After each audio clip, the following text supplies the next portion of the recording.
चलो फिर वो क्वेश्चन डिस्कस कर लेते हैं जो शिवानी ने भेजा था। ठीक है।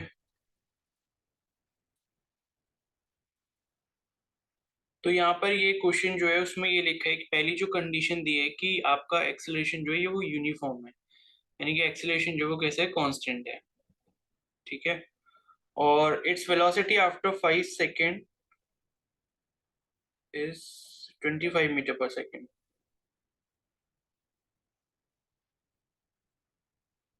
ठीक है।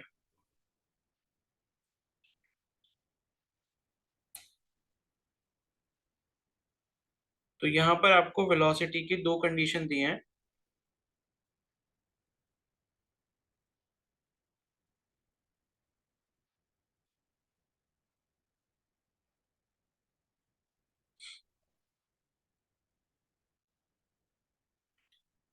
तो इसमें ये लिखा है कि 5 सेकेंड के बाद जो वेलोसिटी है, ठीक है,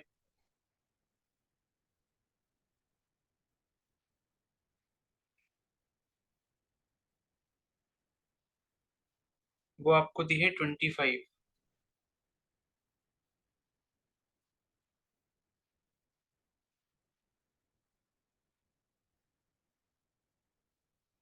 और 8 सेकेंड के बाद जो दी है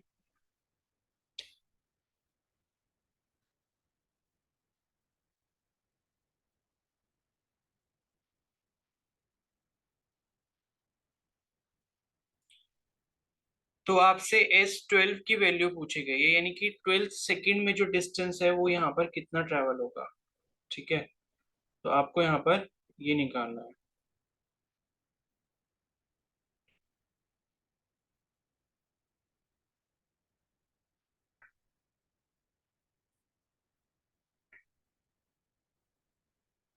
ठीक है।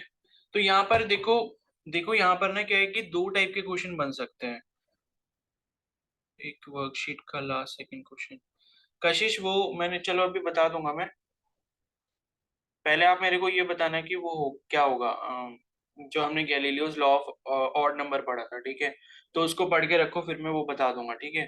तो यहाँ पर देखो आपको दो टाइप के क्वेश्चन मिल सकते हैं। यहाँ पर ये वाला जो क्वेश्चन दिया है मैंने उसको थोड़ा सा गलत पढ़ लिया था। ठीक है। तो किसने भेजा था ये, शिवानी। हाँ तो शिवानी देखो, इस क्वेश्चन में क्या है ना, वो एस एन वाला फॉर्मूला नहीं लगाएंगे, बिकॉज मैंने क्या पढ़ लिया था कि वो आपको 5th सेकंड में दी गई है वेलोसिटी, ठीक है। लेकिन यहाँ पर ये बोला गया है कि 5 सेकंड के बाद जो आपकी वेलोसिटी है ऑब्जेक्ट की, वो 25 मीटर पर सेकंड हो जाएगी। यानी कि ऑब्जेक्ट जो है वो मूव कर रहा है 0 सेकंड से स्टार्ट हुआ है, और जब टाइम यहाँ पर 5 सेकंड हो गया है, तब उसकी वेलोसिटी बढ़ते बढ़ते जो है वो यहाँ पर 25 मीटर पर सेकंड हो चुकी है। ठीक है।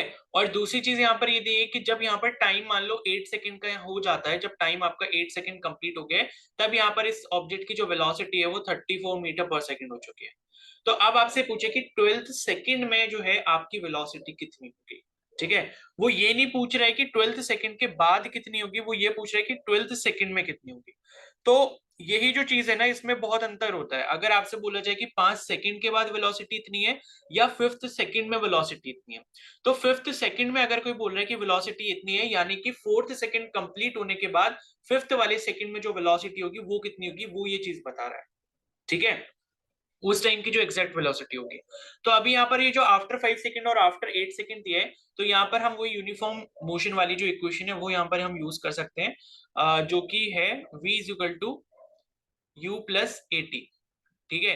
क्योंकि हमें क्या है, यहाँ पर फाइनल वेलोसिटी दो दे रखी है, एक आपकी 5 सेकंड के बाद दी है और एक आपकी 8 सेकंड के बाद दी हुई है। और टाइम अगर हम निकाल लेते हैं, और यहाँ सॉरी टाइम नहीं, यहाँ पर अगर हम इनिशियल वेलोसिटी और एक्सेलरेशन निकाल लेते हैं, तो हम फिर वो जो अपना क्या बोलते हैं nth सेकंड वाला जो फॉर्मूला है, एस nth सेकंड का जो फॉर्मूला है क्या था, u प्लस a/2 2n-1, ये हम यूज कर सकते हैं 12th सेकंड में velocity calculate, sorry displacement calculate करने के लिए। ठीक है। तो ये हो गया। तो अब हम यहीं पर वो यूज करेंगे, मतलब v equal to U plus A T, इसमें यूज करेंगे दोनों ही कंडीशन में और दो इक्वेशन बनाएंगे।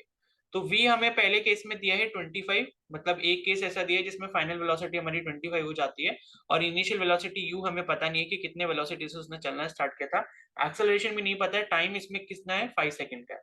तो यहाँ पर ये जो हो गया आपके पास कितना हो गया, u plus 5a is equal to 25।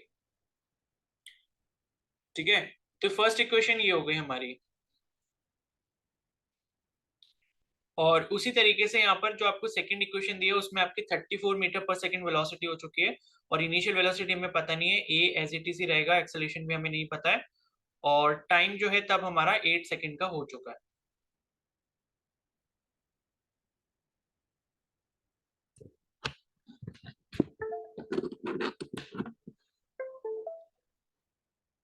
ठीक है, तो ये हमारा क्या कितना हो गया, u plus 8 A is equal to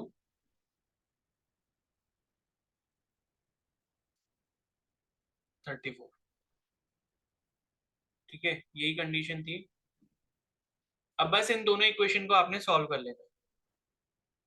ठीक है, तो इसे कैसे सॉल्व कर सकते हैं, आप इसको ऐसे ऐसे ही सॉल्व कर सकते हो, बिकॉज यहाँ पर एक जो वेरिएबल है वो कैंसिल हो जाएगा सब्ट्रैक्ट करते टाइम, तो आप इन दोनों इक्वेशन को माइनस कर दो, तो ये जब आप माइनस करोगे तो u और u जो है वो कैंसिल हो जाएगा आपका, और 5a में से 8a अगर सब्ट्रैक्ट करोगे तो आपके पास कितना बचेगा, -3a बचेगा, और यहाँ पर 25 में से 34 माइनस करोगे तो कितना बचेगा, -9 बचेगा।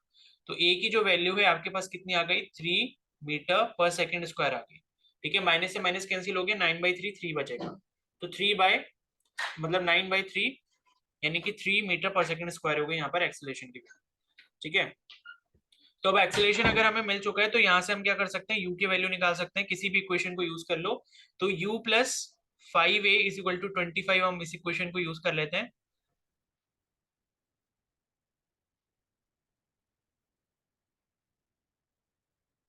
ठीक है, u plus 5a is equal to 25, तो u की जो वैल्यू है आपको क्या मिल जाएगी यहाँ पर, 25।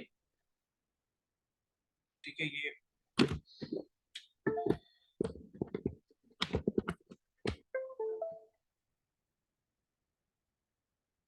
5a यानी कि 5 इंटू 3 कर देंगे, तो u is equal to 25 minus 15 हो जाएगा, और ये हमारे पास कितना बचेगा, 10 मीटर पर सेकेंड। ठीक है, तो 10 हमारी u की वैल्यू हो गई, एक्सेलरेशन की वैल्यू इतनी आ गई। अब हमें 12 सेकंड में यहाँ पर डिस्टेंस कैलकुलेट करना था, तो s12 इज इक्वल टू कितना हो जाएगा, u प्लस a/2, ब्रैकेट में 2n-1 होता है, तो n की जगह हम क्या रख देंगे, 12 रख देंगे, तो u यहाँ पर कितना हो गया, 10 हो गया, एक्सेलरेशन हमारा 3 था, 2, 2 इंटू 12 24 हो गया, 24 - 1 यानी कि 23 हो गया, तो ये आपका आ जाएगा 10 प्लस 23, 3 जा 69 डिवाइडेड बाई 2, और ये आपका कैलकुलेट करने के बाद आएगा 10 प्लस, और 2 3 जा 6, और 2 4 जा 8, और फिर पॉइंट लगाएंगे, 0 बढ़ेंगे 0.5, तो 34.5 ये हो गया, प्लस 10 ये हो गया, यानी कि जो टोटल आंसर आ जाएगा वो आपका जाएगा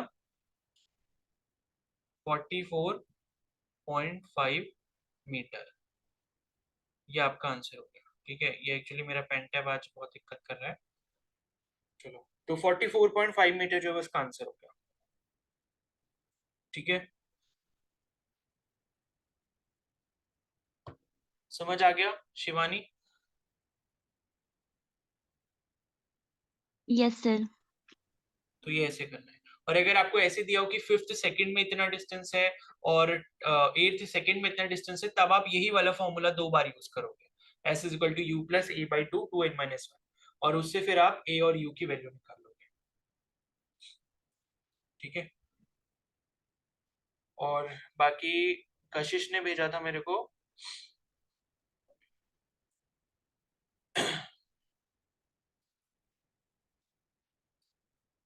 तो कशिश ये क्वेश्चन तो समझाया था मैंने, इसमें क्या नहीं समझ आया आपको?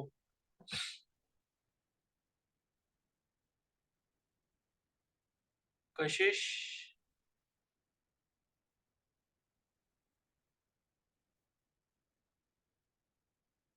फिर से समझा दो। तो पहले आप मेरे को ये बताओ कि Galileo's law of odd numbers क्या होता है, तभी मैं इसको समझा पाऊंगा। भैया अगर हम किसी ऑब्जेक्ट को अर्थ से थोड़ा सा ऊपर लेके जाते हैं, मतलब ग्राउंड से, तो अगर हम उसको नीचे छोड़ेंगे तो वो इक्वल टाइम में जो डिस्टेंस कवर करेगा वो ऑड नंबर के रेशियो में होगा। ठीक है, तो देखो यही चीज जो है ना इस क्वेश्चन में यूज हुई थी, जो आपको टेबल बनाई गई है उसी Galileo's law of odd number को यूज करके बनाई है इन्होंने, ठीक है। तो यहाँ पर क्या है, फर्स्ट में जब आप देखोगे, जब आपका टाइम 0 है तो आपका कोई भी डिस्प्लेसमेंट नहीं हुआ होगा। उसके बाद टाइम मान लो आपका 1 सेकेंड हो गया, इन्होंने टाउ ले लिया है, टाउ ले लो या वन, मतलब 1 यूनिट हो गया है वो टाइम उस टाइम पे। तो उस टाइम पे जो हमारा डिस्प्लेसमेंट होगा, डिस्प्लेसमेंट के लिए हम क्या फॉर्मूला यूज करते हैं, S is equal to U T plus half G T square, ये करेंगे, ठीक है। तो ये करेंगे और उसके बाद जो है फिर आप क्या करोगे, you T plus half G T square यहाँ पर हो गया। यहाँ पर ये जो नेगेटिव साइन है वो उनके साइन कन्वेंशन के अकॉर्डिंग आ रहा है, ठीक है। तो उन्होंने जैसे भी कंसीडर किया हो, बस आप कॉन्सेप्ट को समझ लो। तो यहाँ पर क्या, you T plus half G T square जैसे ही हो गया, तो जब आपका टाइम यहाँ पर 0 सेकेंड था, तब तो आपका डिस्प्लेसमेंट 0 होगा, बिकॉज दोनों 0 0 हो जाएंगे, यूटी और हाफ जी टी स्क्वायर। जब आपका टाउ टाइम हो गया, या आप 1 सेकेंड बोल सकते हो, तो उस टाइम पे कितना यू, तो आपको देखो ये वाला टर्म तो आपका हमेशा 0 रहेगा, बिकॉज आपने बॉडी को क्या करा है, ड्रॉप किया है। ड्रॉप करने पे इनिशियल वेलोसिटी जो उसकी कितनी हो जाएगी, 0 हो जाएगी।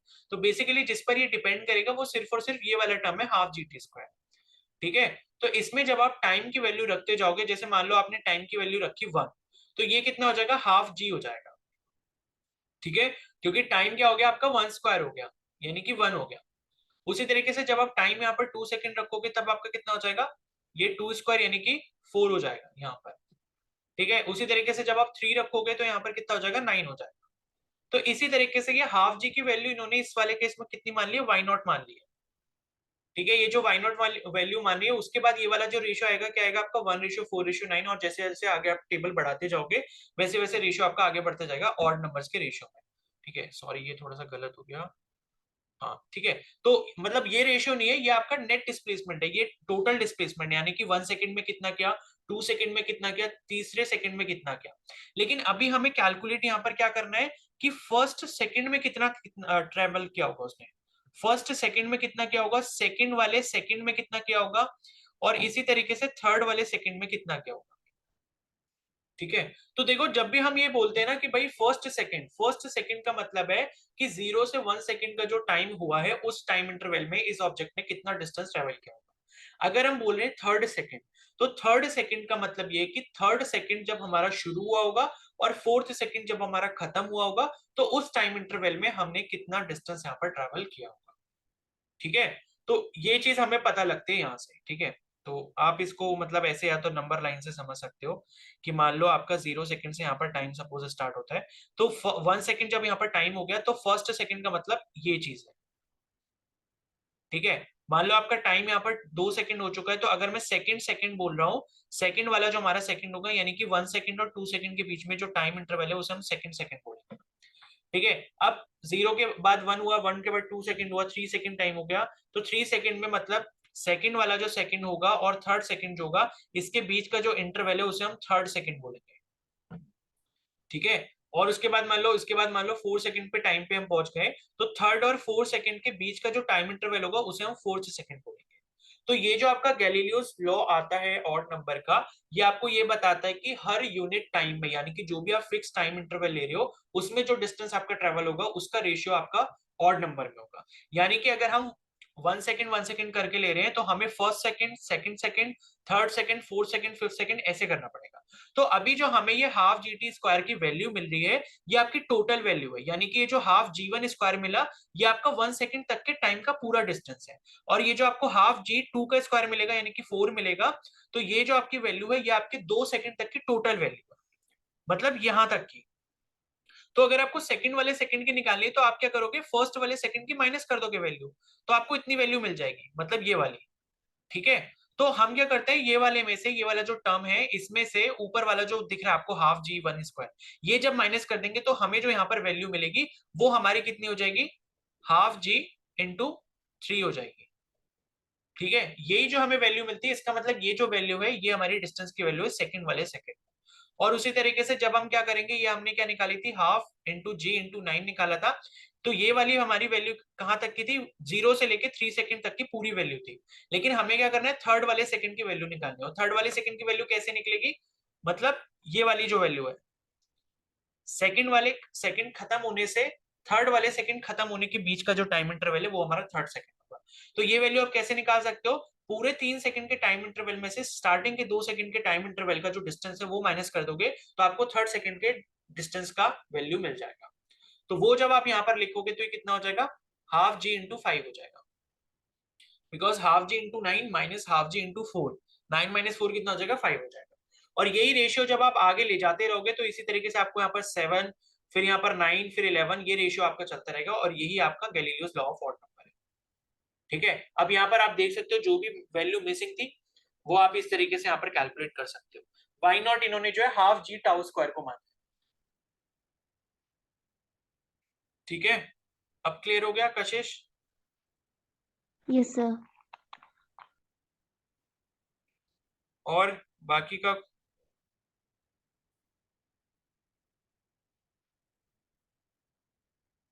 हाफ एम एन पर मिलीमीटर स्क्वायर, ये तो मैंने करवा दिया, नहीं करवाया?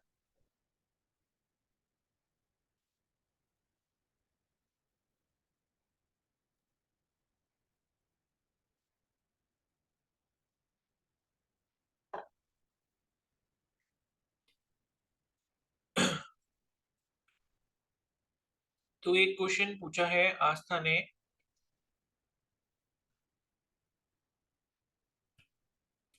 ये क्वेश्चन था ना, 1 मेगा न्यूटन पर mm स्क्वायर को आपने कन्वर्ट करना था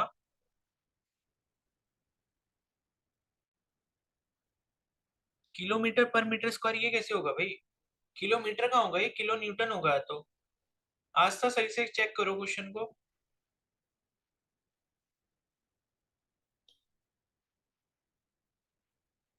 हाँ, किलो न्यूटन होगा, ठीक है। तो आपसे ही पूछा गया था कि किलो न्यूटन पर मीटर स्क्वायर में इसकी वैल्यू क्या होगी।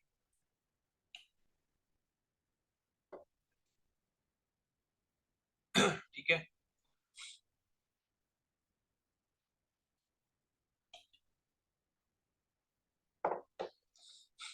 तो देखो कुछ नहीं करना है, पहले आपको 1 मेगा न्यूटन में निकालना है कि कितने किलो न्यूटन होते हैं, उसके बाद हम mm स्क्वायर को मीटर स्क्वायर में चेंज करेंगे।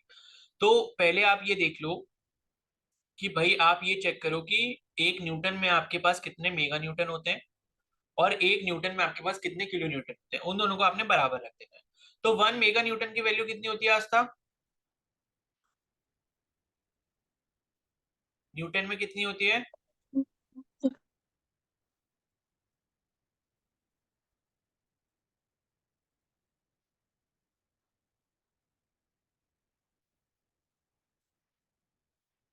कृष्णा आप बताओ। सर 10 की पावर 3। 3 होती है।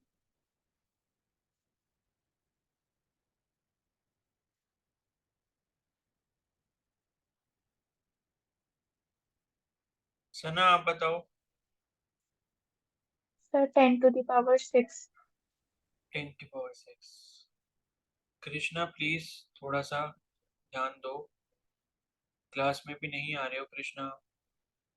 अब मुझे नहीं पता रिकॉर्डिंग देख रहे हो नहीं देख रहे हो, प्लीज रेगुलर रहो और रिवीजन करो। ठीक है, अब ये बेसिक चीजें अगर अभी आगे जाके भूलते जाओगे तो फिर आगे के न्यूमेरिकल कैसे करोगे भाई। ये बेसिक मैंने इसीलिए इतने दिन पढ़ाया है, 4 5 दिन 6 दिन जो हमने बेसिक करा है ना, इसीलिए करा था ताकि आगे प्रॉब्लम ना हो। और रास्ता आप भी नहीं बता पा रहे हो या आपने भी नहीं बताया मेरे को अभी तक।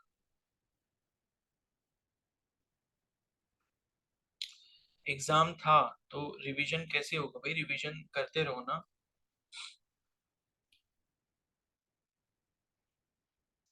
चलो 1 mega newton is equal to 10 to the power 6 newton हो गया।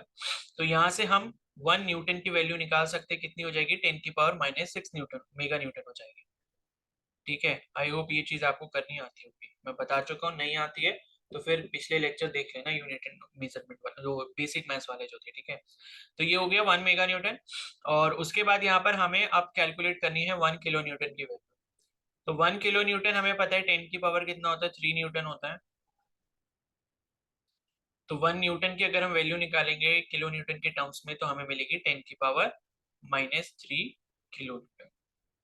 तो अब आप देख सकते हो हमें दोनों ही 1 न्यूटन की वैल्यू मिल गई। तो यहाँ से हम दोनों को, यहाँ इस वाली इक्वेशन को और इस वाली इक्वेशन को बराबर कर सकते हैं।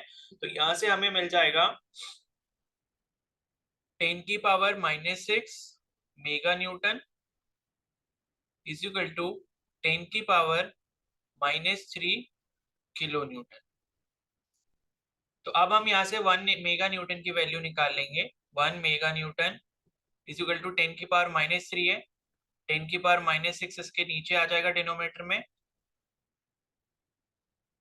किलो न्यूटन हो जाएगा। ठीक है, अब 10 की पावर -3 है, नीचे की पावर ऊपर आएगी तो क्या होगी, सब्ट्रैक्ट होगी। ठीक है, सब्ट्रैक्ट जब आप करोगे तो माइनस माइनस 6 होगा, यानी कि प्लस हो जाएगा, तो ये +6 हो गई किलो न्यूटन। तो 6 -3 +6 कितना होगा, +3 होगा। 10 की पावर 3 किलो न्यूटन। तो 1 मेगा न्यूटन की जो है वैल्यू आपको यहाँ पर मिल चुकी है। 1 मेगा न्यूटन कितने किलो न्यूटन के बराबर होता है, 10 की पावर 3। अब आपको कैलकुलेट करना है मिलीमीटर स्क्वायर को मीटर स्क्वायर में चेंज करना है। ठीक है, तो आपको एक चीज ये पता है कि मिलीमीटर जो है, मिली का मतलब क्या होता है, 10 की पावर 3 होता है, -3 होता है, 10 की पावर -3 मीटर। ये चीज हमें पता है कि 1 मिलीमीटर की वैल्यू 10 की पावर -3 मीटर के बराबर होती है। अब स्क्वायर की बात करें, यानी कि दोनों तरफ आप स्क्वायर कर दो, तो ये क्या हो जाएगा, 1 का स्क्वायर, फिर का स्क्वायर हो जाएगा इधर, और 10 की पावर -3 का स्क्वायर कर दोगे आप, और मीटर का स्क्वायर कर दोगे। दोनों तरफ स्क्वायर कर दिया, 1 का स्क्वायर 1 ही रहता है, स्क्वायर ही रहेगा।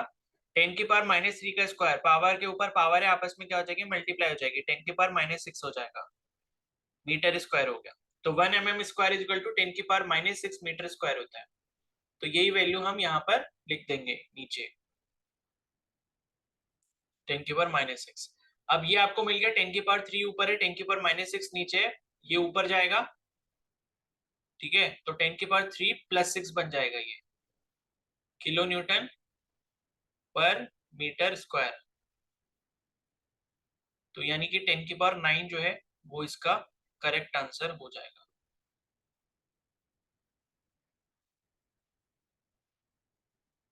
ठीक है, आस्था समझ आ गया।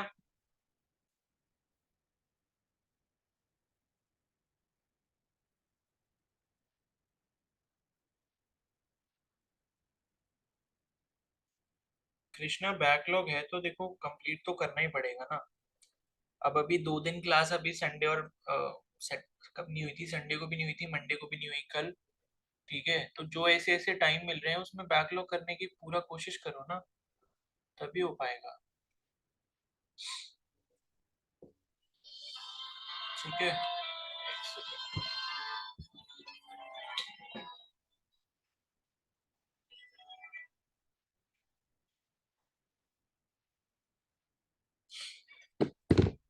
चलो और बताओ किसका क्या डाउट है कुछ डाउट?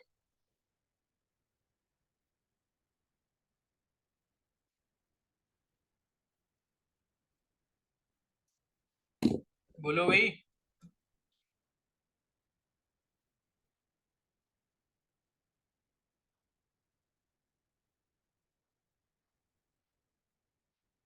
क्वेश्चन भेजा है प्राची आपने।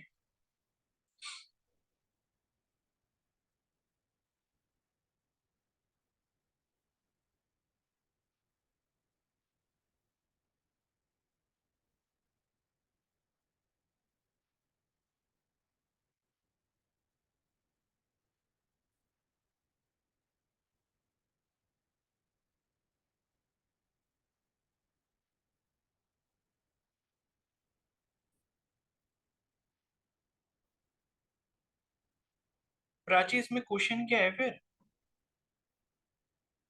बस इसको, सर स्मॉल ब्लॉक स्लाइड वाला। हाँ हाँ, तो मैं कह रहा हूँ इसमें निकालना क्या है? Sir SN/SN+1।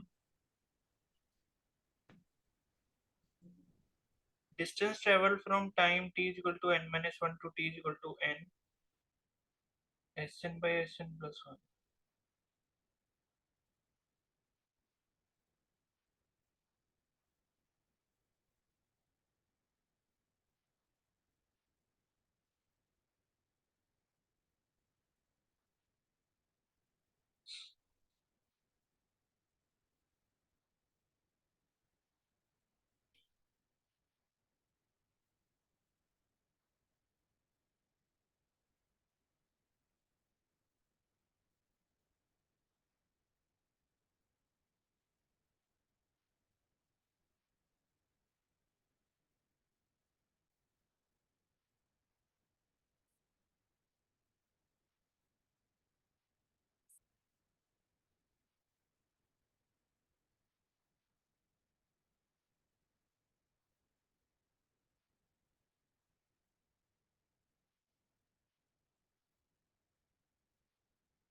ठीक है, देखो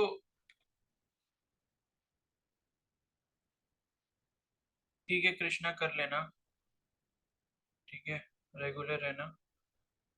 तो किसने भेजा था? प्राची ने भेजा था ना। तो प्राची अभी थोड़ा सा रुक जाओ, अभी ये इसका जो नेक्स्ट चैप्टर है ना, मोशन इन अ प्लेन, वो पढ़ लो पहले। या आपको वो करना आता है, क्या बोलते हैं, रिजोल्यूशन करना आता है फोर्सेस का?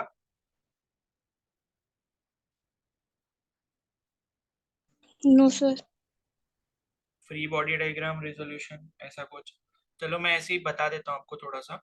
देखो इसमें ये बोला है कि ये एक इंक्लाइंट प्लेन है, इसका एंगल वेंगल कुछ भी इन्होंने नहीं दिया है, और इस पे मान लो कोई ये मास रखा हुआ है यहाँ पर, ठीक है, ये इस पर कोई मास रखा है, और small block slides down a smooth inclined plane, ठीक है, और टाइम t इक्वल टू 0 है, और रेस्ट से स्टार्ट कर रहा है, यानी कि इनिशियल वेलोसिटी भी इसकी u 0 होगी। और एसएन जो है वो इसने डिस्टेंस ट्रेवल किया है आपका, टाइम जो है n-1 से टाइम n तक। तो मान लो कोई भी टाइम यहाँ पर इंटरवल हुआ है, टाइम 0 से इसने स्टार्ट किया था, उसके बाद मान लो यहाँ पर कोई टाइम है n-1, और उसके बाद यहाँ पर एक टाइम है n, ठीक है।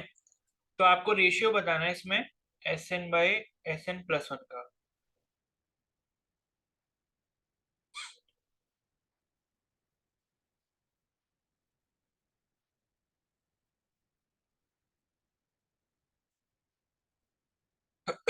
n-1 टाइम दिया है और आपको n टाइम दिया है, उसके बीच में आपको यहाँ पर डिस्टेंस दिया हुआ है Sn,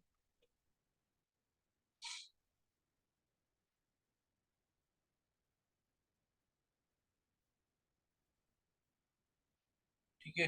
तो देखो यहाँ पर आपको एक चीज का ध्यान ये रखना है कि इसके ऊपर जो एक्सेलरेशन काम कर रहा होगा वो कौन सा वाला काम कर रहा होगा, क्योंकि इसको क्या है, एक प्लेन के ऊपर, इंक्लाइंड प्लेन के ऊपर छोड़ दिया गया है, और वो नीचे क्या है, खुद आएगा, ठीक है, और कोई भी फ्रिक्शन नहीं है, ये चीज इन्होंने पहले ही बोल दिया, यानी कि स्मूथली जो है इस पे ट्रेवल कर रहा है। तो यहाँ पर जो इस पे एक्सेलरेशन आपका लग रहा होगा, आपको पता है अर्थ के सेंटर की तरफ से जी इस पे एक्ट कर रहा होगा, ठीक है, लेकिन वो जी के ना दो कंपोनेंट्स होंगे, बिकॉज यहाँ पर मान लो इसका जो भी मास है, इधर इसका वेट होगा जो कि mg के बराबर होगा, ठीक है। तो ये जो g है मतलब पूरा का पूरा नीचे की तरफ लग रहा है, इसके भी दो कंपोनेंट्स होंगे, एक इस तरीके का कंपोनेंट होगा और एक ये वाला कंपोनेंट होगा, ठीक है। और मान लो ये किसी एंगल, मान लो थीटा पे लग रहा है, ठीक है, ये मान लो ये वाला जो एंगल है ये थीटा एंगल है, ये इसके नॉर्मल से, मतलब ये जो प्लेन है, प्लेन का जो नॉर्मल है उसके नॉर्मल से थीटा एंगल है। तो ये वाला जो कंपोनेंट होगा वो इसका कैसा हो जाएगा, जी कॉस थीटा वाला कंपोनेंट हो जाएगा, और दूसरा वाला जो कंपोनेंट हो जाएगा वो जी साइन थीटा हो जाएगा, यानी कि जो इस पे एक्सेलरेशन लग रहा होगा वो जी साइन थीटा के कंपोनेंट की वजह से लग रहा होगा, ठीक है। तो एक्सेलरेशन की वैल्यू जो इस पे काम कर रही है वो जी साइन थीटा के बराबर होगी, बिकॉज जी कॉस थीटा तो उसको नीचे की तरफ, मतलब जो उस पे नीचे की तरफ जो फोर्स लग रहा है उधर की तरफ जी कॉस थीटा वाला कंपोनेंट काम कर रहा है, तो जी साइन थीटा वाला जो इसको नीचे खींचने की कोशिश करेगा, ये वाला एक्सेलरेशन इसके ऊपर काम कर रहा होगा, ठीक है। या M G sine theta M G cos theta भी कर सकते हो आप, मैंने मास नहीं लिखा, मैंने जी साइन थीटा जी कॉस थीटा लिख दिया। तो एम जी जब नीचे वेट लग रहा होता है तो दो कंपोनेंट्स हो जाते हैं उसके, M G cos theta M G sine theta. तो कहने का मतलब है उस पर जो एक्सेलरेशन काम कर रहा है वो जी साइन थीटा कर रहा होगा, जो उसको नीचे की तरफ लेके जा रहा है, ठीक है। अब यहाँ पर क्या है कि आपसे बोला गया है कि जो आपका टाइम इंटरवल है n-1 से लेके n तक, ठीक है। तो यहाँ पर इसमें जो इन्होंने डिस्टेंस दिया है वो आपका Sn के बराबर दिया हुआ है,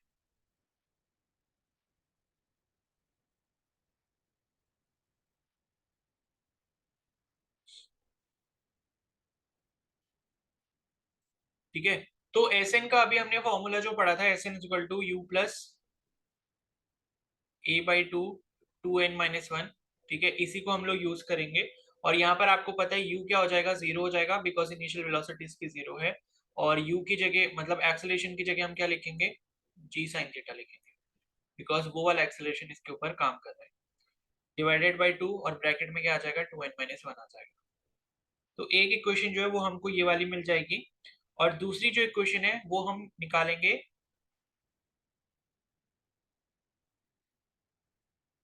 Sn+1 की निकाल सकते हो, ठीक है। और अगर आप चाहो तो आप क्या कर सकते हो कि ये जो आपको दे रखा है n-1 और n, आप या तो क्या करो कि एस एन माइनस वन की वैल्यू निकाल लो और एस एन की वैल्यू निकाल लो, और इन दोनों को क्या करो, इन दोनों का मतलब जो सब्ट्रैक्शन है वो आपको यहाँ पर जो एस एन दिया है वो दिया होगा, ठीक है। तो या तो आप ऐसे कर सकते हो या फिर आप एस एन ले लो और एस एन प्लस वन ले लो। अब ये एन और एन प्लस वन लेने का मतलब ये है क्योंकि आप जब टाइम इंटरवल देखोगे तो एक का क्या है, एन माइनस वन है और एक का एन है, यानी कि एन माइनस वन का मतलब क्या है कि मान लो अगर ये 5 सेकंड है तो ये वाला 6 सेकंड होगा, बिकॉज एन माइनस वन में जब आप प्लस वन करोगे तभी वो क्या बनेगा, एन बनेगा। तो अभी हमें एस एन की अगर वैल्यू पता है तो नेक्स्ट वाला जो उसका सेकंड है, अगर मान लो यहाँ पर जैसे टी इक्वल टू एन लिखा है तो हम उसको एस एन प्लस वन भी लिख सकते हैं, सेम चीज होगी वो। अगर हम n में कैलकुलेट कर रहे हैं तो n प्लस वन के लिए कैलकुलेट कर सकते हैं, या आप अगर n माइनस वन के लिए कैलकुलेट कर रहे हो तो आप n के लिए कैलकुलेट कर रहे हो, मतलब कर सकते हो, ठीक है। तो हम पीछे सेकंड ना जाके, मतलब पीछे की बात ना करके हम आगे की बात कर ले रहे हैं कि n सेकंड का हमें पता है तो n प्लस वन का हम और कैलकुलेट कर लेते हैं। तो ये जब आप यहाँ पर कैलकुलेट करोगे, मान लो n प्लस वन जब आप रखते हो तो इसकी जो आपको वैल्यू मिलेगी वो मिलेगी इसी फॉर्मूला का यूज करते हुए, u आपके पास 0 हो जाएगा और एक्सेलरेशन आपका g साइन थीटा बाई 2 हो गया, और 2 n माइनस वन की जगह, n की जगह अब आपको n प्लस वन रखना है, ये माइनस वन हो गया, तो ये आपके पास आ गया g साइन थीटा बाई 2, और 2n plus two minus one यानी कि 2n प्लस वन हो जाएगा ब्रैकेट में, ठीक है। और अब आपको जो देखो यहाँ पर ये भी है ना कि आपको जो रेशियो निकालना था वो एस एन और एस एन प्लस वन का निकालना था, तो वही सेम चीज आपने यहाँ पर करी, क्योंकि वहां पर भी एक एक हर एक सेकंड की बात हो रही है, क्योंकि उन्होंने जो एस एन डिस्टेंस बताया था वो आपका मतलब कोई एक पर्टिकुलर एन सेकंड था, मतलब एन माइनस वन था और एन माइनस वन के बाद एन आएगा, क्योंकि उसमें प्लस वन सेकंड हुआ है, ठीक है। तो यूनिट टाइम का उन्होंने डिस्टेंस कैलकुलेट करके आपको दिखाया था कि एक सेकंड में कितना डिस्टेंस ट्रेवल हो रहा है, तो एक सेकंड में एस एन हो रहा था, तो एस एन की वैल्यू ये हो गई, और एस एन प्लस वन अगर आप निकालना चाहोगे तो वो ऐसे निकल जाएगा, और उसके बाद आपको यहाँ पर क्या निकालना था, रेशियो कैलकुलेट करना था, किस किस का करना था, एस एन और एस एन प्लस वन का, ठीक है। तो ये आपको रेशियो यहाँ पर कैलकुलेट करना था, ये आपका जी साइन थीटा बाई 2 हो जाएगा इंटू 2n माइनस वन हो जाएगा, और उसके बाद यहाँ पर भी जी साइन थीटा बाई 2 हो जाएगा इंटू ये हो जाएगा 2n प्लस वन, ठीक है। तो ये G sine theta by 2 G sine theta by 2 दोनों कैंसिल हो गए, और 2n minus one divided by 2n plus one, ठीक है, ये इसका आंसर हो जाएगा,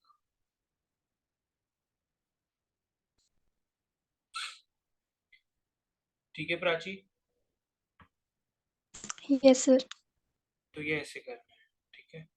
तो इसमें थोड़ा सा रेजोल्यूशन जो होता है, कंपोनेंट्स जो होते हैं उसको यूज करना पड़ता है। चलो फिर, और बाकी किसी का कुछ डाउट है, छोटा मोटा कोई doubt? Find the derivative of e to the power x to the power 2, ये बता दो। देखो, e to the power x to the power 2 है, तो ये जितना भी है इसको कैपिटल x मान लो अभी के लिए, तो कैपिटल x अगर मानोगे तो इसका जो डिफरेंशिएशन है वो e to the power x ही होगा, क्योंकि e to the power x का differentiation e to the power x ही होता है, तो e to the power x square होगा। उसके बाद जब आप यहाँ पर e को आपने सॉल्व कर दिया, e की पावर आपने कैपिटल x सॉल्व कर दिया, तो जब आप ब्रैकेट के अंदर गए तो ब्रैकेट के अंदर आपने देखा कि भाई x स्क्वायर है, अगर खाली x होता तो उसको वैसे ही छोड़ देते, लेकिन खाली x नहीं है, ये क्या है, x की पावर 2 है, तो x की पावर 2 का भी अब आपको डिफरेंशिएशन यहाँ पर करना पड़ेगा जो कि 2x होगा, और वो आपस में इससे क्या होगा, मल्टीप्लाई हो जाएगा, तो 2x e to the power x square, ये जो है इसका आंसर हो जाएगा, ठीक है रितु, समझ आ गया?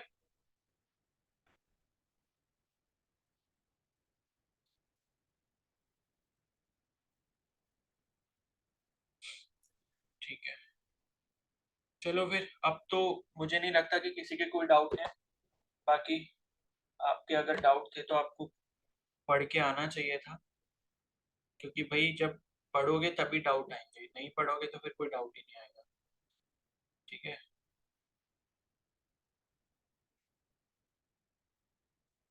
ठीक है फिर, अब इस क्लास को ही एंड करते हैं, कल मिलते हैं सुबह क्लास में, नेक्स्ट चैप्टर स्टार्ट करेंगे फिर, और बाकी कल इवनिंग में टेस्ट है, ठीक है, तो उसके लिए पढ़ लेना। ठीक है, okay then you can leave the class. Bye everyone, take care. Okay Kamini, welcome.